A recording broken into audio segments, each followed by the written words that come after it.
વેવાય हमने सबन કર્યા પછી तमेरा दीकरा मेरी दीकरी को राते 2-3 वाग्या लगी फोन में बात कराता है और मैसेज भेजता रहता है और मेरी दीकरी ना पाड़ती है ना तो वो उसको धखता है और दर रविवारे बपोरना 3-3:30-4 वाग्ये घेरे पोगी जाता है काला मोटा लेके और कहता है कि हमको फरने जाने का है।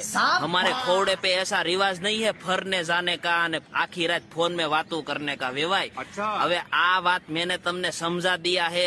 आ बात ऊपर मैं बीजी बार चर्चा करना नहीं मांगता और ये छोकराओं की बाबत में हम वेवाय झगड़े वो हारा नहीं लगता है। तमेरे को तुम्हारा दीकरा को व्यवस्थित समझावना है और कहना है कि रात 2-3 वाग्या लगी बात नहीं करने का और दर रविवारे हम फरवा नहीं मोकलेगा। मैं तुमको सोखे सोखा कही देता हूँ और जो ऐसा करा तो भाई तो वेवाय पसी मजा नहीं आवेगा। जो मेरा मगज बहुत खराब है पसी बारा घड़िए मेरे को कहवाना हारा नहीं लगता।